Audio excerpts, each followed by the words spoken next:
marginalisation. Tu n'es pas condamné à la maladie. Tu vas adorer le Seigneur.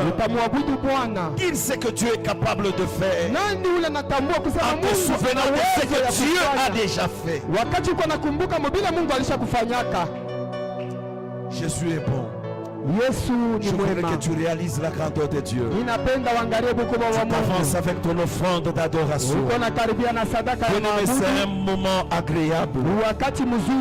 Un moment où les vrais adorateurs s'approchent de Dieu avec un cœur sincère. Que tout ce que j'ai, tout ce que je peux faire, ce n'est que Dieu. C'est pourquoi exprime cette gratitude par ton offrande. On n'adore jamais les mains vides. On adore avec quelque chose. Jésus, tu es juste. Tu es fidèle.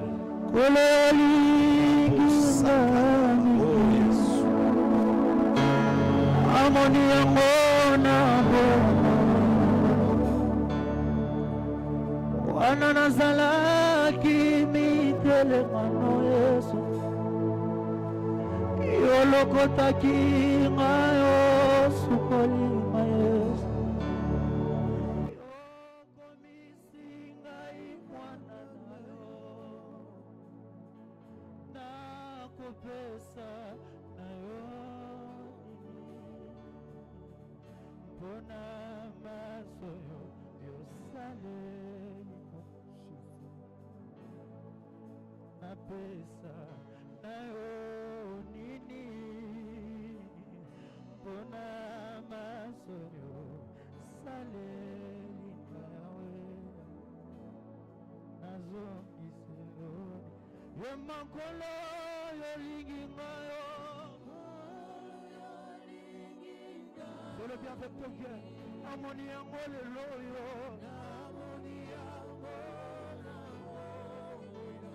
Ananazalaki mayo Ananazalaki mikele Yahweh Yolokotaki mayo Okomisinga mwana nayo Okomisinga mwana nayo Ambe na bomo ye Yahweh pona maso yo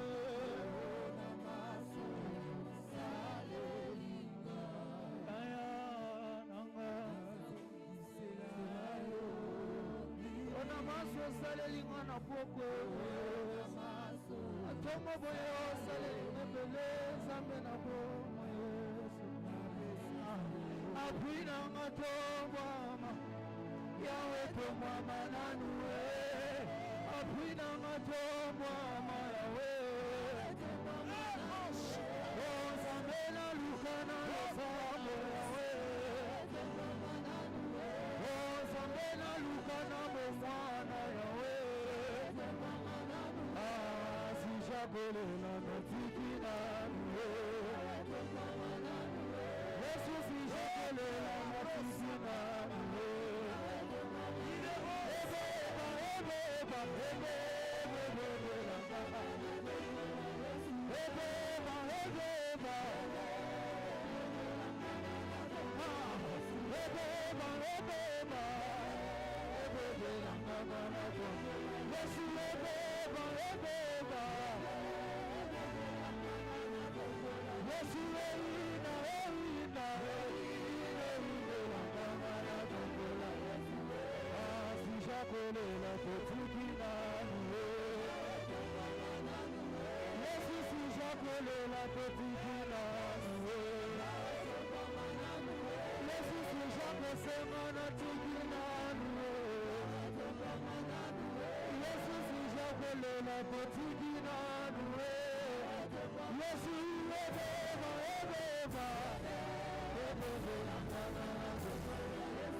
Est-ce que tu peux acclamer le roi des rois?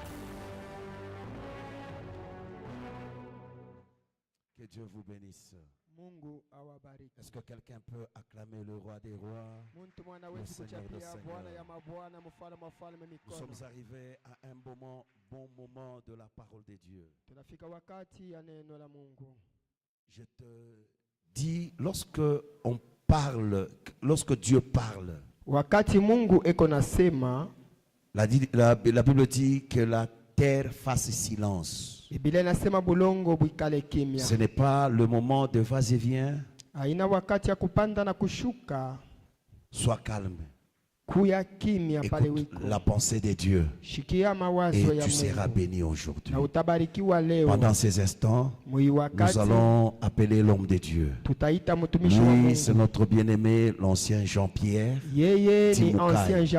Pendant qu'il se tient debout, est-ce que tu peux l'ovationner? Est-ce que tu peux accélérer, augmenter plutôt les acclamations? Pendant qu'il s'avance, sous vos applaudissements, nous applaudissons le grand Dieu qui va te parler ce matin. Que Dieu vous bénisse.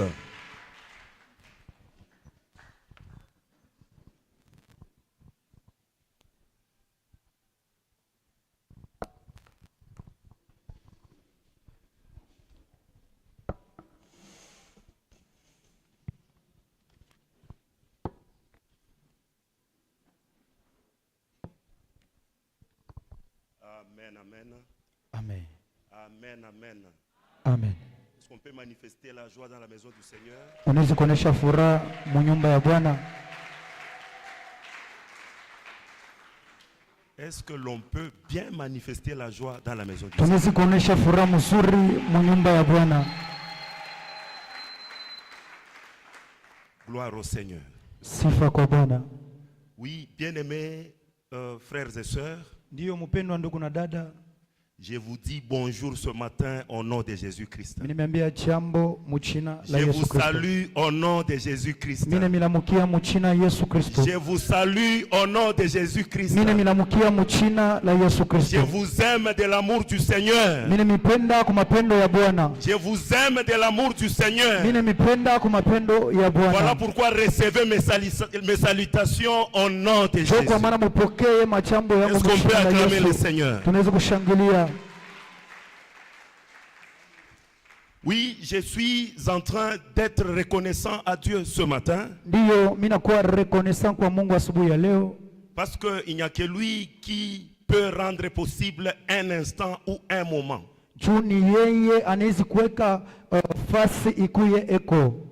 Voilà pourquoi je suis en train de lui témoigner ma gratitude.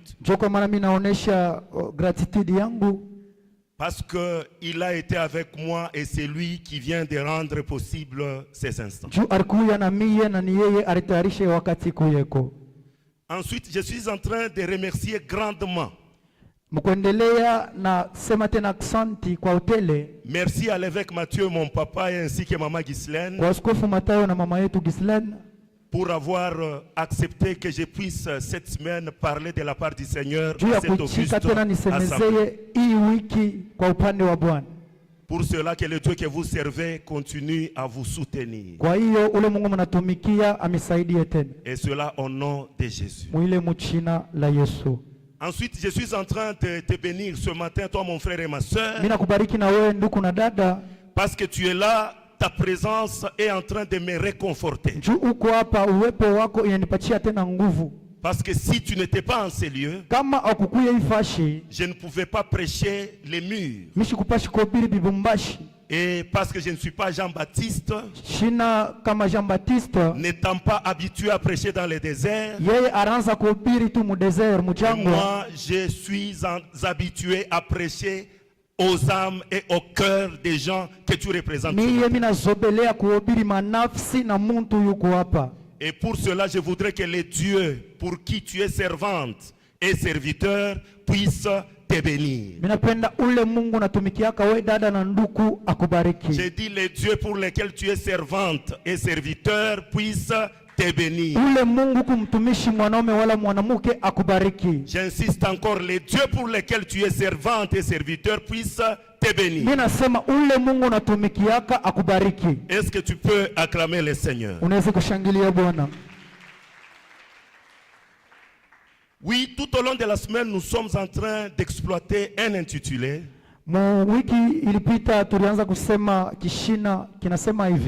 Et cet intitulé parle généralement de la puissance de la Pâque. Et pour ce matin, j'ai un sous-thème que je vais devoir exploiter. Et le sous-thème nous dit tout simplement ceci: la puissance de la résurrection.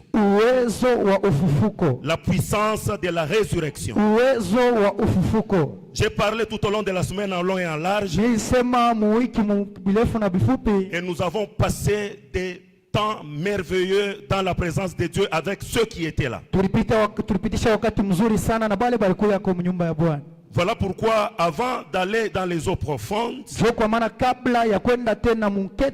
nous allons faire quelques lectures de la parole du Seigneur. Voilà pourquoi humblement je te demande de te tenir debout afin que nous puissions suivre la lecture de la parole du Seigneur. Nous sommes premièrement dans le livre de Philippiens, chapitre 3, le verset 10 jusqu'au 11e verset. Ensuite nous lirons Matthieu chapitre 27, 57 en descendant. Et nous lirons Matthieu chapitre 28 à partir du premier verset. Et finalement, nous lirons Luc chapitre 24, les 5 premiers versets. Je reprends Philippiens chapitre 3, 10, 11, Matthieu 27 à partir du 57e verset, Matthieu 28 de 1 à 6 et Luc 24, 1 à 5. C'est autour de ce que nous allons lire que nous allons parler ce matin. Et si on peut nous lire ces différents passages. Nous sommes dans le livre des Philippiens, le chapitre 3, les versets 10 jusqu'à 11. Nous lisons la parole de Dieu. Amen. Afin de connaître Christ et la puissance de sa résurrection et la communion de ses souffrances, en devenant conforme à lui dans sa mort, pour parvenir, si je puis, à la résurrection d'entre les morts. Parole du Seigneur. Amen. Matthieu 27, si on peut nous lire rapidement, 57. Nous sommes dans le livre de Matthieu 27, le verset 57. Nous lisons la parole de Dieu. Amen. Le soir étant venu, arriva un homme riche d'Arimathée, nommé Joseph, lequel était aussi disciple de Jésus. Il se rendit vers Pilate et demanda le corps de Jésus. Et Pilate ordonna de les remettre. Joseph prit le corps, l'enveloppa d'un linceau blanc et le déposa dans un sépulcre neuf qu'il s'était fait tailler dans la roque. Puis il roula une grande pierre à l'entrée du sépulcre et il s'en alla. Oui, continue. Marie de Magdala et l'autre Marie étaient là, assises vis-à-vis du sépulcre. Le lendemain, qui était le jour après la préparation, les principaux sacrificateurs et les pharisiens allèrent ensemble auprès de Pilate et dirent: Seigneur, nous nous souvenons que cet imposteur a dit, quand il vivait encore, après 3 jours, je ressusciterai. Ordonne donc que le sépulcre soit gardé jusqu'au 3e jour, afin que ses disciples ne viennent pas dérober le corps et dire au peuple, il est ressuscité des morts. Cette dernière imposture serait pire que la première. Pilate leur dit, vous avez une garde, allez garder-les comme vous l'entendez. Ils s'en allèrent et assurèrent du sépulcre au moyen de la garde, après avoir scellé la pierre, parole du Seigneur. Est-ce que tu peux acclamer la parole pendant que nous continuons? Tu peux t'asseoir. J'ai lu Matthieu chapitre 28.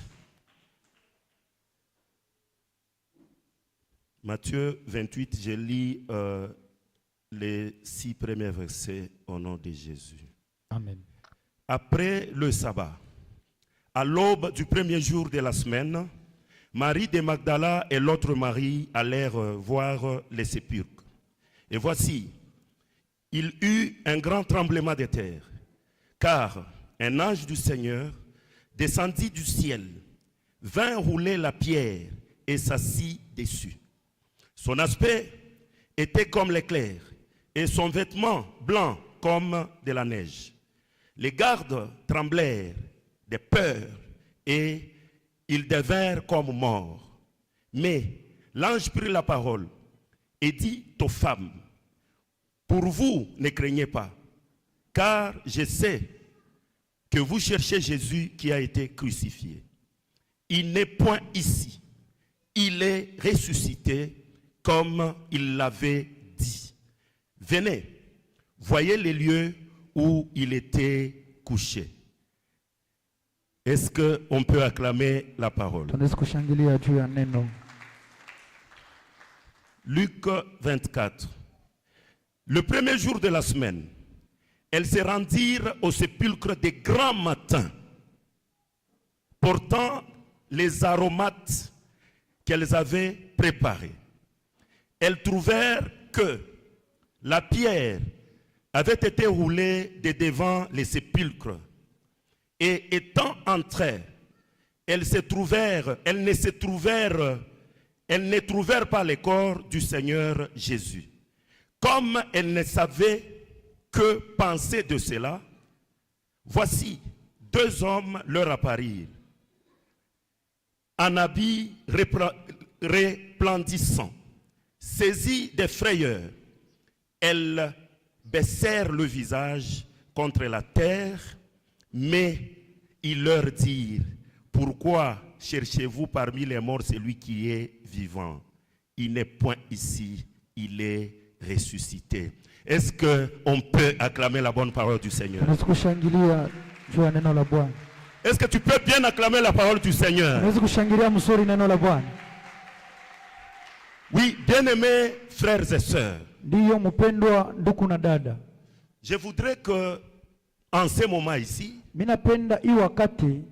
que tu puisses vraiment être focus à ce qui est en train d'être annoncé en ce moment.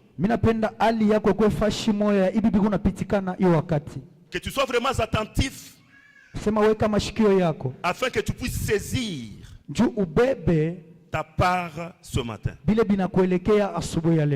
Bien-aimés frères et sœurs, nous venons de suivre la lecture. Et l'intitulé que j'exploite ce matin parle de la puissance de la résurrection. D'entrée de jeu, je voudrais te dire, le Dieu que nous servons, il n'est plus dans les tombeaux. Le Dieu que tu sers, il n'est plus dans les tombeaux. Son tombeau est vide. Il est vivant parce qu'il est ressuscité. Il est vivant, il est ressuscité. Et comme il est vivant, et comme il est ressuscité, voilà pourquoi nous avons la force et l'assurance de pouvoir parler de sa part. Bien-aimés frères et sœurs, tu vis dans ce monde, tu vis dans un environnement qui a peut-être difficile à te comprendre ou à t'accepter. Il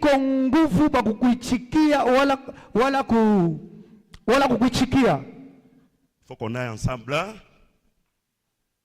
Dans un environnement où c'est difficile que ton environnement t'accepte. Parce que le même environnement là, ces jours-là avait rejeté Jésus. On leur a présenté un bandit. Et on a présenté de l'autre côté Jésus. Et des deux, on a posé la question, qui on peut relaxer? Et la foule a choisi qu'on relaxe le bandit. Et c'est ce bandit-là qui a été relaxé. Bien-aimés frères et sœurs, un jour, un soir plein d'angoisse, un soir plein de tristesse,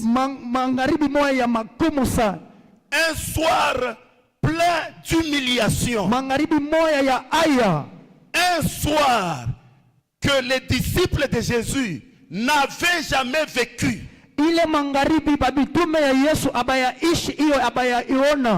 Un soir de pleurs, un soir où on ne sait pas lever la tête, un soir où l'ennemi semble l'emporter, un soir où l'ennemi jubile, acclame et lance les cris d'allégresse. Mais un soir triste pour les disciples de Jésus. Bien-aimés frères et sœurs, j'aimerais que tu me suives bien alors que je suis en train de planter le décor de ce message. Pendant que je plante le décor, sois attentif. Maintenant, un soir très compliqué. Un soir, là où tout le monde te tourne le visage. Un soir, là où tu n'as rien à dire. Un soir, là où les gens te pointent, que c'est lui qui faisait ta force. C'est lui pour qui tu t'es vanté. C'est lui pour qui tu t'es vanté.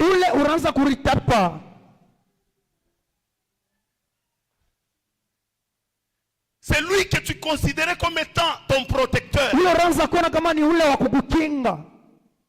C'est lui qui faisait ta fierté. Un soir malheureux. Qu'est-ce qui s'est passé ce soir-là? Après qu'on ait crucifié Jésus,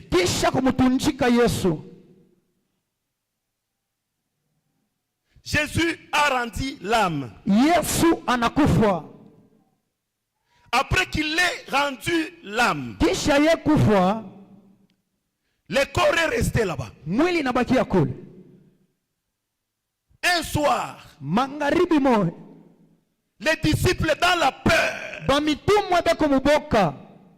les disciples cachés,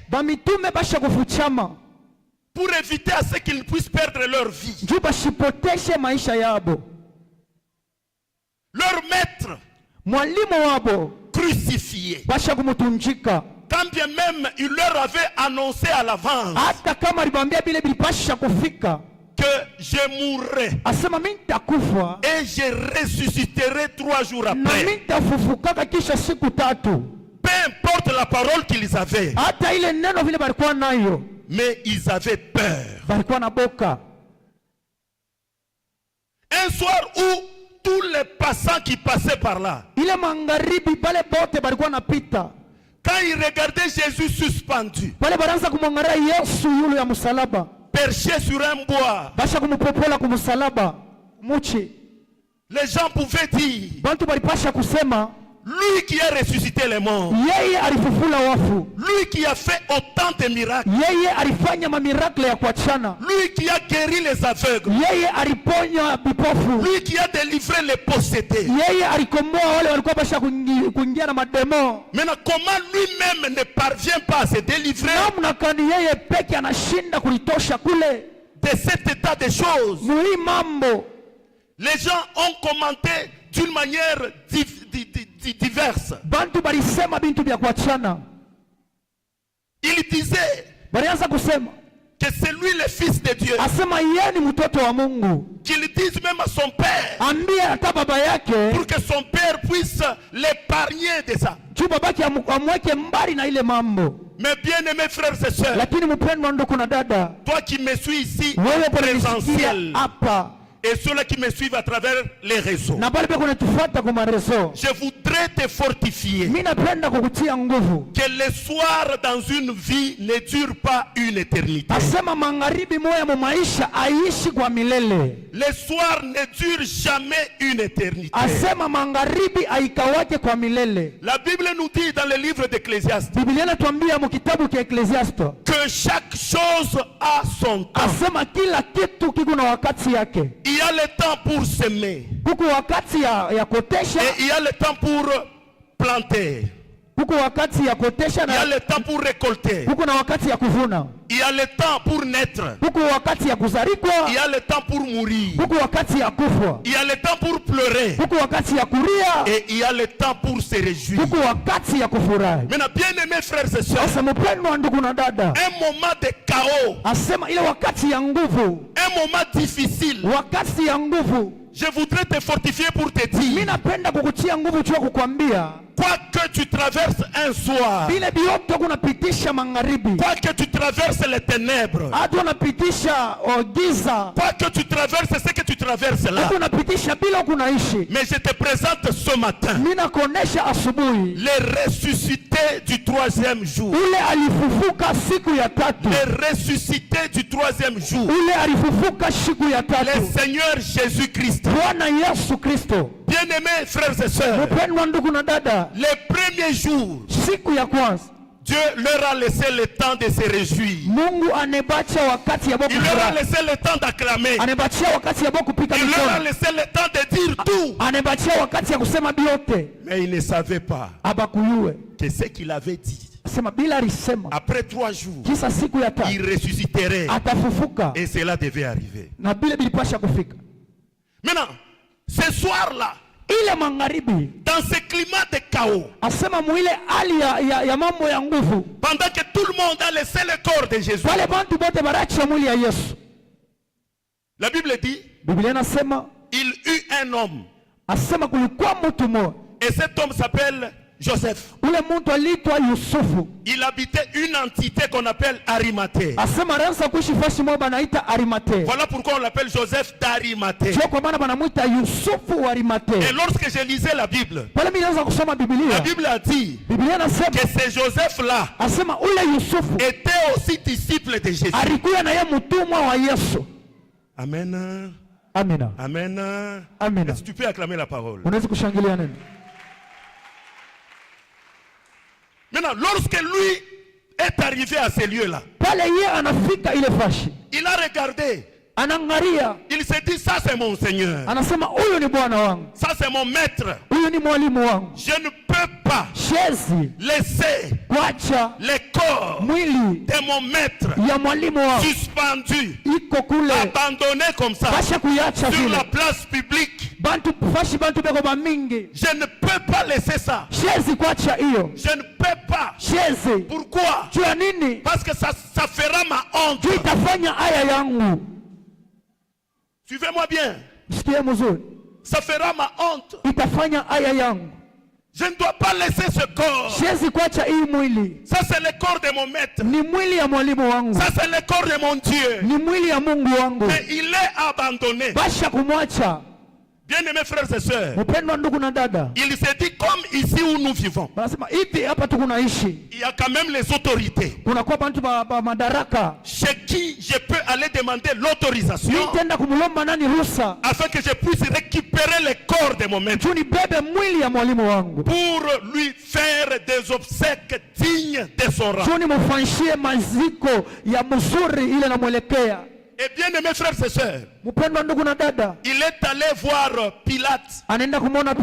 Il a demandé l'autorisation pour qu'on lui permette la levée de ce corps-là et d'aller l'enterrer. Maintenant, bien aimés frères et sœurs, la Bible nous dit, il est arrivé et Pilate a autorisé. Et lorsqu'il est allé prendre les corps, il a pris ce corps-là, il est allé l'enterrer dans un sépulcre qui lui appartenait. La Bible dit que ce sépulcre-là était taillé dans un roc. Donc c'était un sépulcre, pas de n'importe quelle catégorie de personnes qui vivaient à cette époque-là. C'est comme de nos jours. Lorsqu'on enterre des gens, il y a différents lieux de sépulture. En dépendant des moyens. Il y en a qui enterrent les leurs dans des cimetières VIP. Et il y en a aussi selon leurs moyens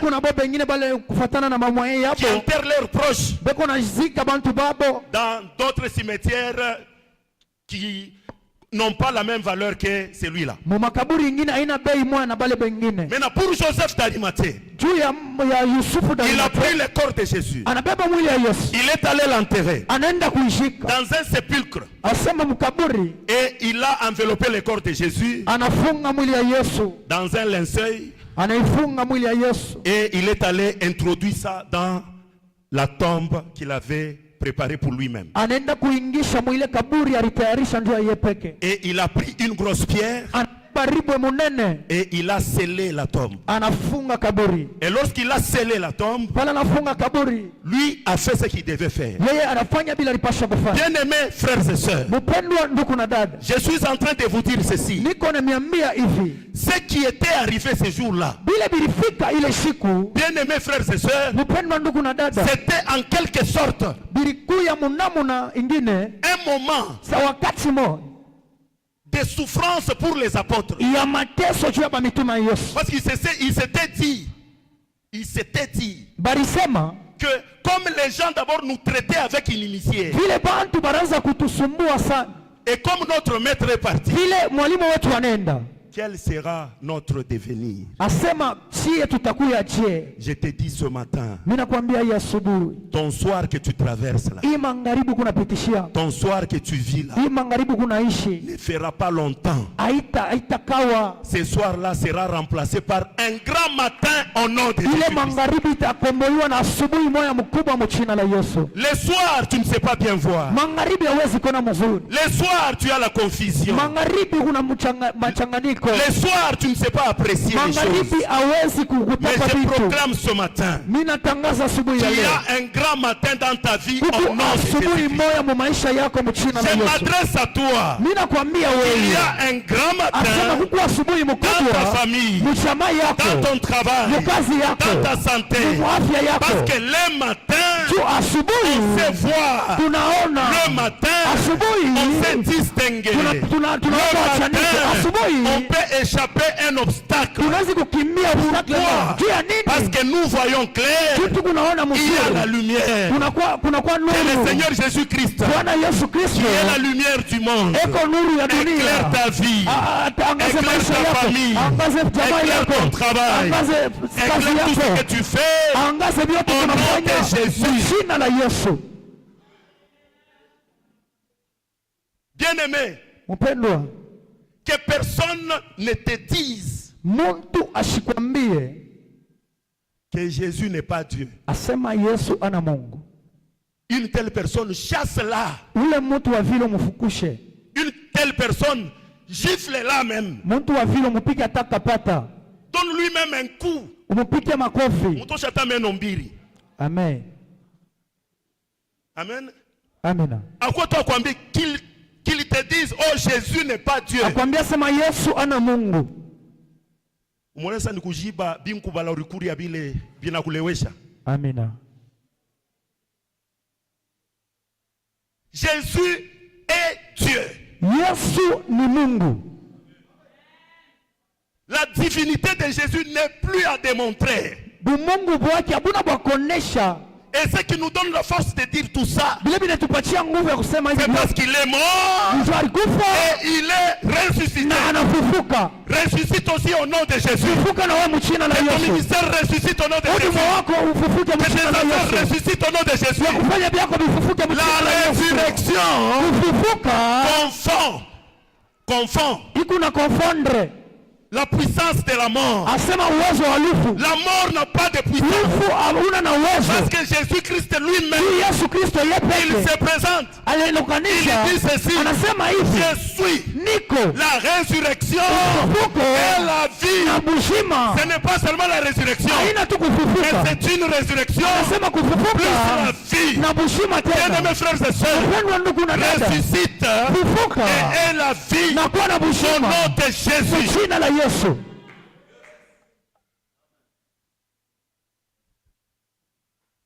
Jésus est Dieu. Yesu ni Mungu. Point.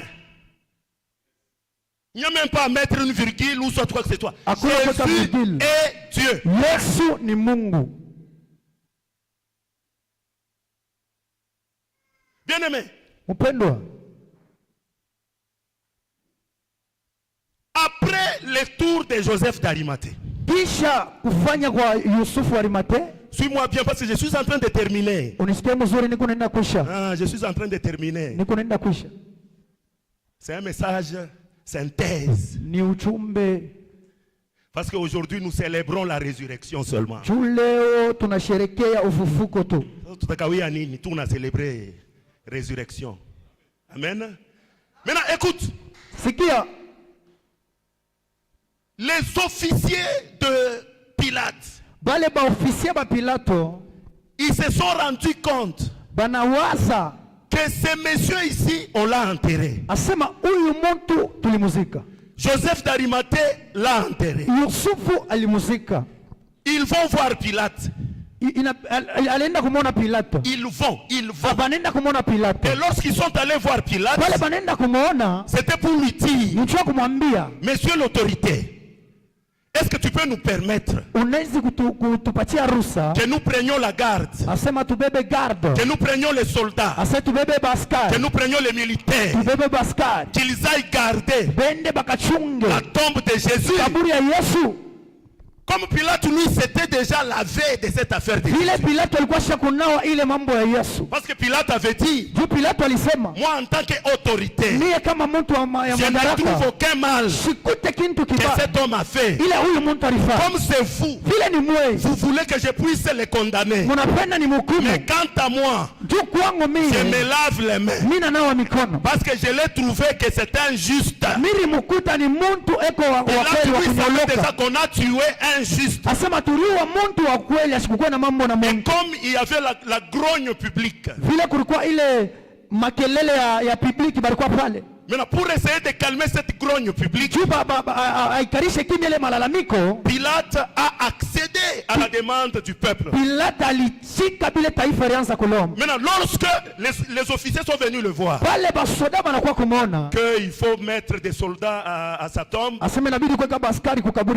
que ses disciples ne viennent pas voler son corps et aller tromper le peuple qu'il est ressuscité. Pilate leur dit, mais vous avez la garde, vous avez les soldats, faites ce que vous voulez. Parce que lui c'était déjà lavé de sang. Et ils ont pris les soldats. On les a placés à la tombe de Jésus pour que celui-ci ne puisse pas voir son corps être volé par ses disciples et aller dire aux gens qu'il est ressuscité. Je voudrais te dire une chose. Bien-aimés frères et sœurs, nous avons des serviteurs de Dieu dans ce monde. Nous avons des prophètes, des véritables prophètes. Lorsqu'ils parlent, quand il veut parler, il ne commence pas à parler comme ça. Il commence par un refrain qui dit ceci. Ainsi dit l'Éternel. Amen, amen. Donc, ils engagent l'Éternel. Ils disent ainsi dit l'Éternel. Et puis ils délient leur langue et ils libèrent le message. Mais bien aimés frères et sœurs, les dieux que je te prêche ce matin, Jésus-Christ qui est notre Dieu, qui est notre Père, lui quand il veut parler, pendant qu'il était encore dans ce monde, il ne pouvait pas dire au nom de, mais lui commençait par dire, en vérité, je vous le dis. En vérité, je vous le dis. C'est pour dire que moi-même là, je suis la vérité. Moi-même là, je suis la vie. Et moi-même là, je suis le chemin. Accepte que ce chemin-là t'amène à ta résurrection. Lorsqu'on a placé les militaires avec leurs armes, en train de protéger la tombe. Vous savez que Dieu aime les histoires compliquées selon nous. Les histoires difficiles.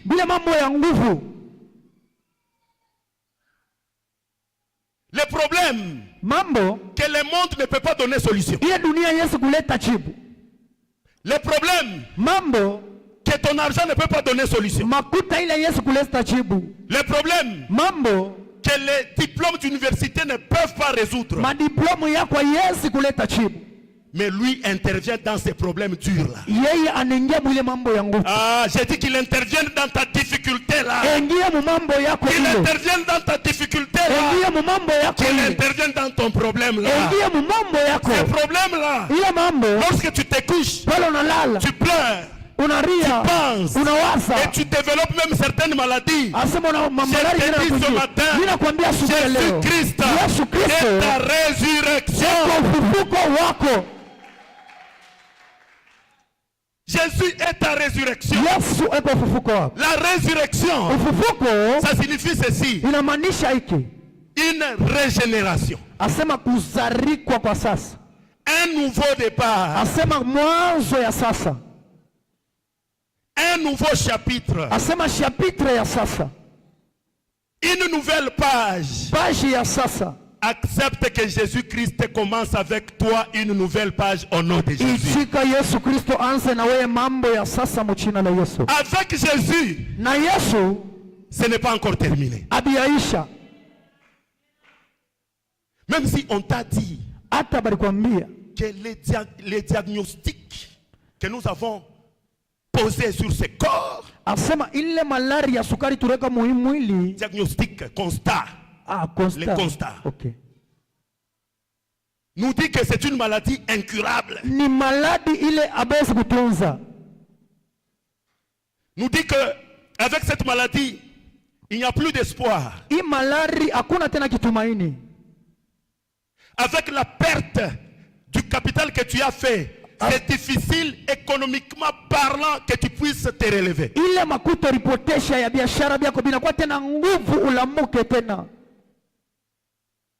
Avec le monde, les difficultés conjugales que vous rencontrez,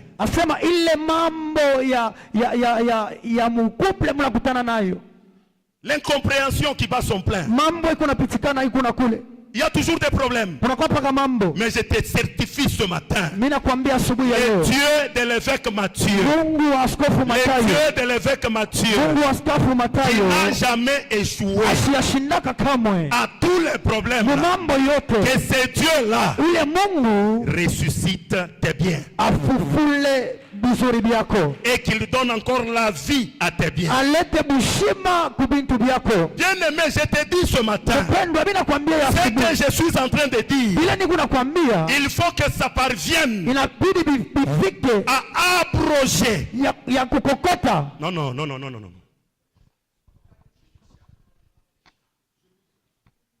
Ce que tu es en train d'écouter, ça te pousse à abroger toutes les dispositions antérieures, tout ce qu'on avait déclaré de mauvais sur sa vie, tout ce qu'ils ont parlé, toutes les limites qu'ils ont posées, avec la parole que tu reçois, ces mauvaises choses sont abrogées parce que Jésus-Christ est ta résurrection. Ils ont déclaré ta mort. Mais je te dis, tu ne mourras pas.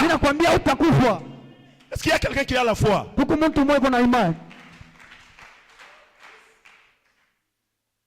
Ils ont déclaré ta mort. Mais je t'informe, la vie te dit ce matin que tu ne mourras pas.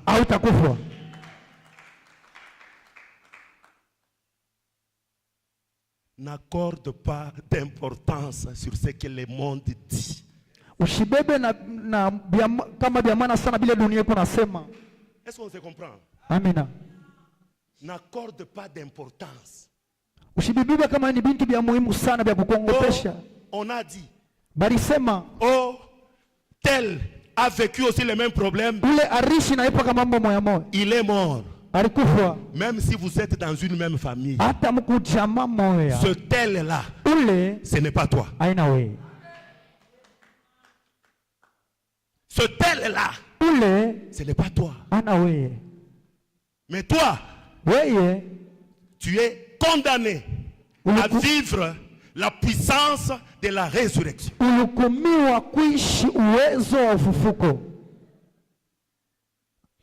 Sois fortifié.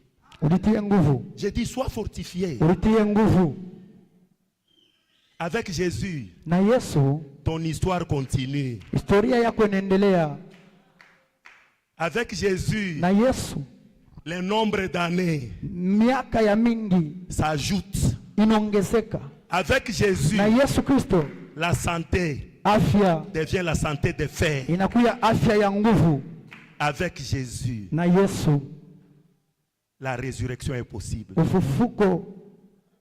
Est possible.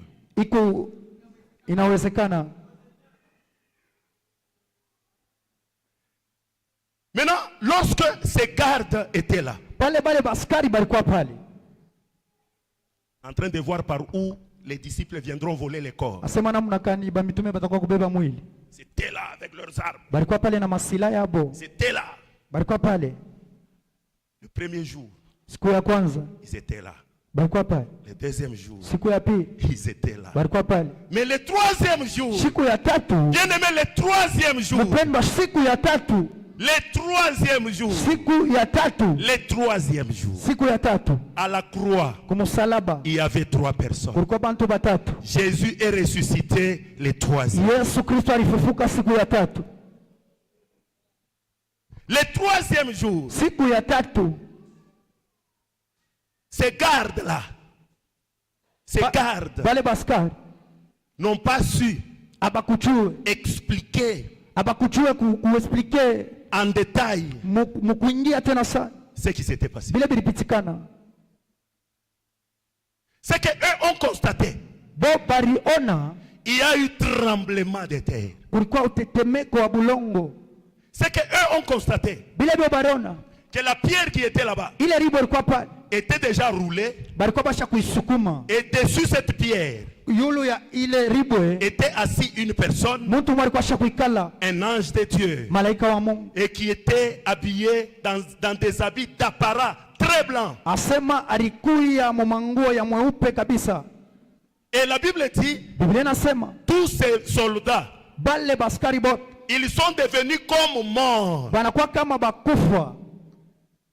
Ton Dieu à toi Mungu wako est capable de faire trembler les camps de tes ennemis. eko capable ya kutetemesha kambi ya wadui wako. Lorsque la résurrection vient, Pale ufufuko dans unakuja, les camps de tes ennemis, upande wa wadui wako il y a tremblement, kunakuwa il y a utetemeko, la confusion. kunakuwa Les confusion. gens se posent des Bantu questions. wanajiswali. Bien-aimés frères et sœurs, Wapendwa ndugu na dada, il court vite. anakimbia mbio Allez dire à Pilate kwenda kumwambia Pilato, que l'homme là ule mtu est ressuscité asha kufufuka comme il l'avait dit. vile alisema. Et Pilate leur dit, Pilato anamwambia mwikale kimya, il est ressuscité.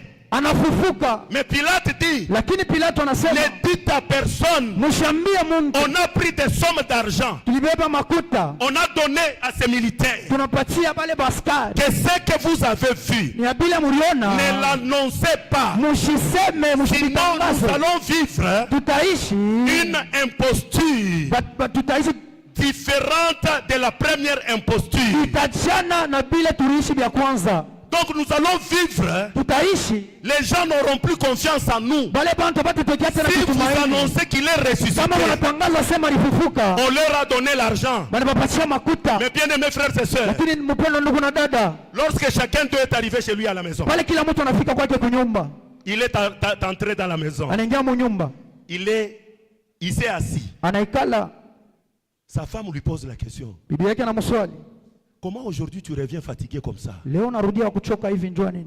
Il dit à sa femme, Anamwambia bibi yake, prends d'abord cet argent ici. beba kwanza hii makuta. Maintenant la femme insiste, Bibi anahakikisha tena, pourquoi tu es triste? juu ya nini kuna manunguniko? Il dit que l'homme là, Anasema ule mtu qui avait dit qu'il ressusciterait alisemaka atafufuka le troisième jour, siku ya tatu, il est bel et bien ressuscité. asema aisha kufufuka. Mais toi, Lakini we ne dis à personne. ushambie mtu. Amen. Amina. L'autre aussi qui arrive chez lui, Huyu mwingine na anafika kwake, l'homme là, ule mtu il n'est plus dans les tombeaux. ashina tena mkaburi, Il est ressuscité. asha kufufuka. On nous a dit, Banatuambia et nous étions là. na shi tukuwa Nous pale, avons vu ce qui s'est passé. tunaona bile Mais bilipitikana. ma femme, Lakini bibi yangu, garde silence. chunga usiseme. Je vous ai dit au courant de la semaine Mimi nimeambia mwiki que le silence, asema kimya c'est un choix. inakuwa ni kuchakula. Amen, amen. Amina. Le silence, c'est un choix. Kimya inakuwa ni kuchakula. Je vous ai dit ça pendant la semaine. Mimi nimeambia mwiki Donc, tu as le libre arbitre asema unakuwa huru, kuna huru de parler ya kusema ou soit de te taire. wala ya kuikala kimya. Donc, le silence, c'est un choix. Donc inakuwa ni kuchakula. Tu vois que, par exemple, on est en train de discuter de stupidité. Unaona sema bego nasema bintu tu bimoya hivi. Mais toi, en tant qu'enfant de Dieu, Vile wako mtoto wa Mungu. tu donnes ta langue au chat. Asema unaikala kimya. Tu ne parles pas. C'est Auseme un choix. inakuwa ni kuchakula. Amen. Amina. Apprends à rester calme devant certaines situations. Funda kuikala kimya kumbele ya mamambo ingine. Et j'ai dit la semaine, pendant la semaine, Mimi nisema mwiki que même si ça nous presse, hata binetuma, même si ça nous coince, hata binetufinya, même si ça fait mal, hata binaluma, mais ce mal-là, lakini kuma nous kule ne devons pas le dire aux autres, aux gens qui nous entourent. tusiambie bale bantu Devant banatushunguluka les gens, kumbele ya nous bantu. gardons silence. Tumekala kimya. Le silence, Kimya c'est une grande arme inakuwa ni silaha qui donne mkubwa, aussi la confusion inaleta dans le camp de tes ennemis. mukambi ya Ceux-là watu qui wako, t'attaquent, wale beko na ceux-là qui te jettent des sorts, wale beko na kutupia quand mablo ils te voient kama nakona le matin, asubuhi, ils posent la question, wanakuswali comment vas-tu? habari Tu yako, réponds, unabajibu tout va bien. yote biko Ils vont naendeka, sursauter. bataluka. Comment il dit tout va bien? Sema nasema Mais nini je yote te dis ce binaendeka? matin, Mimi nakwambia bien-aimés asubuhi, frères et sœurs, mpendwa ndugu peu na importe dada, le vent contraire, ile mpepo peu yote importe ce que tu inapotana, vois, vile vyote kunaona, tout va bien. yote biko Parce que naendeka. Jésus-Christ Yesu n'est plus Kristo dans la asina tombe, mkaburi, il est acha ressuscité. kufufuka.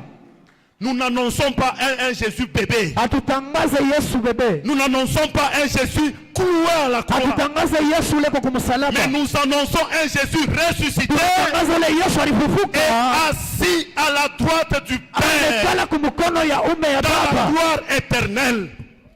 Notre Jésus Yesu Kristo que nous annonçons, huyo tuko ce natangaza, n'est pas un bébé. haina bebe, haina Ce n'est mtoto, pas un bébé. haina bebe. Oh, kabebe keko mukreshi. Ou Jésus wetu. Aina sema no ni bebe musalaba pale peko Jésus bacha kumweka. Bien aimé, abina na maana tai. Moya. Parce que Yesu ana musalaba. Parce que utembea na musalaba pale peko Yesu juu ya nini? La semaine là c'est quoi, comment on appelle? Pour ne pas citer le nom des églises d'autrui là-bas. J'étais à la maison.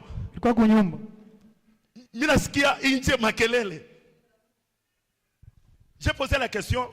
Mes enfants me disent non, Nibaïle Kanissa. Papa, il a déjà pris un bois sur son dos. Est-ce que vous avez dit na beko na pita na ba policier be on a assuré sécurité abo. Mais je te dis ce matin, Jésus que je te prêche, c'est un Jésus qui était mort, mais il est ressuscité. Non seulement il est ressuscité, il est assis à la droite du Père, en train d'intercéder pour toi et pour moi. Nous n'avons pas d'intermédiaire. Lorsque Jésus était mort, bien plus ressuscité, le voile qui était dans le temple, qui séparait les lieux saints du lieu très saint, ce voile-là se déchira en deux parties, du haut en bas, pour te dire, tout celui quiconque a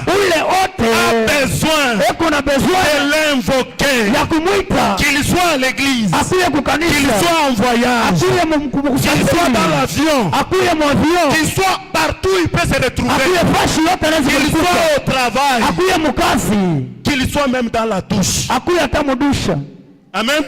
Il peut l'invoquer parce qu'il n'y a pas d'intermédiaire. Maintenant quand on te dit, oh nous prions à ce que la mère, puisse intercéder à son fils, et pour que son fils puisse résoudre nos problèmes. Bien aimé, tu ne vois pas que c'est long. Nous avons notre papa qui est là-bas. J'ai besoin de lui dire mes problèmes. Mais j'arrive ici, David me dit, avant de voir papa, vous allez voir d'abord papa Nkambo. Et après avoir parlé avec papa Nkambo, et vous viendrez le voir. Et les autres disent, avant de le voir, passez par nous. Mais du point de vue protocolaire, suivez-moi bien, du point de vue protocolaire, si papa reçoit là au bureau, lui-même ne peut pas descendre et monter. Il peut y avoir des gens en bas là-bas qui sont en train de faire monter les gens en ordre. Mais en ce qui concerne l'intermédiaire, toi et ton Dieu, le voile est déchiré. Tu as accès libre.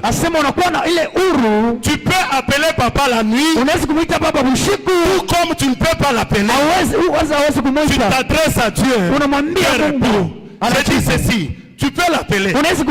Il répond, parce que papa répond même à 1h, 2h. Nous sommes parmi les gens qui l'ont appelé plusieurs fois. 2 heures, papa kouya kunyumba. Na 2 heures, papa na kouya.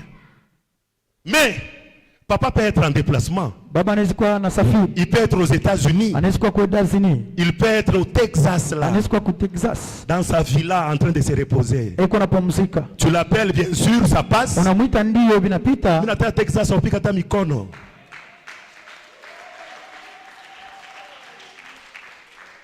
mais ce qui est important, c'est ce que papa nous apprend. Nous devons apprendre à invoquer l'Éternel. Bien aimé, parce que si nous l'invoquons, il nous donne tout ce dont nous avons besoin. Maintenant, bien aimé frères et sœurs, Pilate a donné l'argent à ces gens et l'information a sillonné partout. Je t'informe, pour ton élévation, pour ta bénédiction, pour ta joie, Même si tu veux que ça puisse se cacher.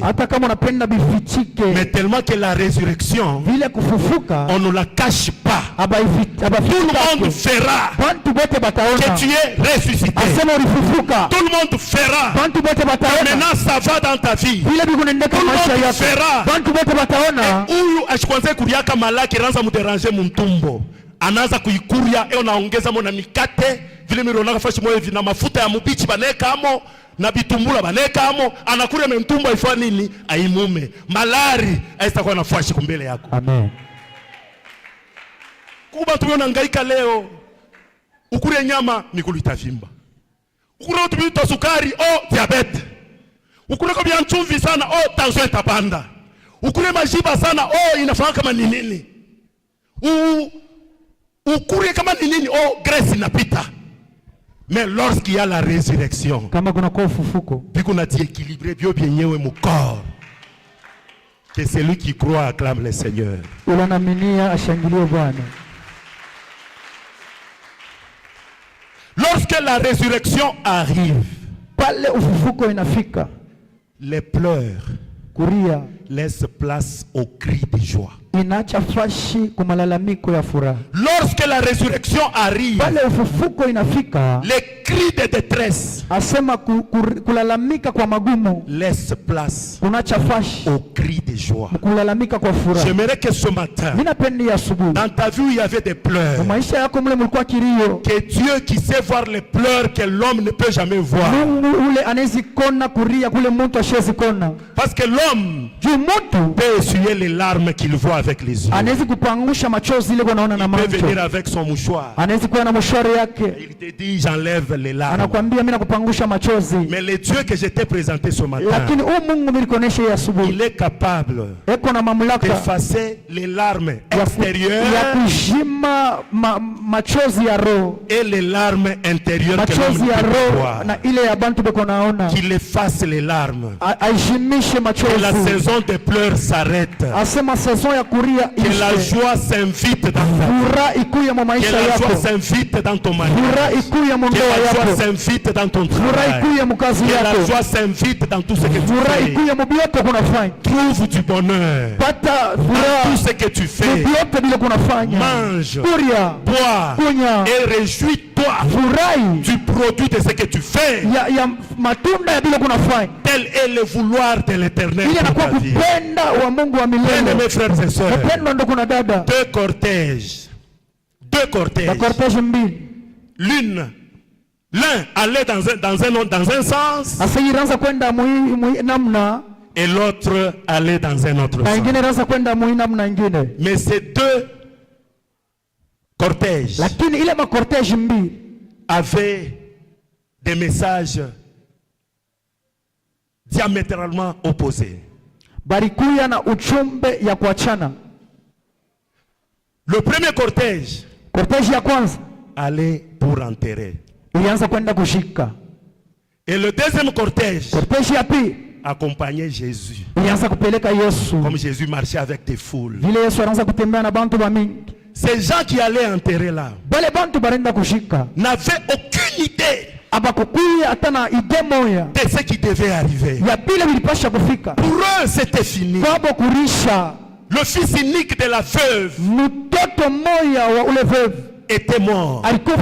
Maintenant, lorsqu'ils allaient pour enterrer, ils se sont dit humainement parlant, c'est fini, nous devons aller l'enterrer. Mais bien aimés frères et sœurs, chemin faisant, ils se sont chiasmés avec l'autre cortège. Et quand ils se chiasmèrent avec l'autre cortège, bien aimés frères et sœurs, Jésus-Christ, il est véritablement la résurrection et la vie. Dans la foule là-bas, il est allé tout simplement, il a touché les cercueils. Il a dit, jeune homme, lève-toi. Jeune homme, lève-toi. Juste cette parole. Les gens qui étaient en train de pleurer, il est machozi. Inageuka inakuwa machozi ya furaha. Amen. Busubuhi wa leo, woriria sana. Usubuhi wa leo unakutana na sauti ya Yesu Kristo. Yesu Kristo anakutana na weye. Na machozi ifoishe. Amen. Kilio ifokishe. Amen. Weye hauna na droit kulia tena. Juu ya nini? Yesu Kristo est ressuscité. Amen. Acclamons le Seigneur. Shangilia Bwana. Que Dieu ajoute la grâce à sa parole. Mungu ongeze neema kwa neno yake. Est-ce qu'on peut acclamer très fort pour la parole? Tunaweza kushangilia nguvu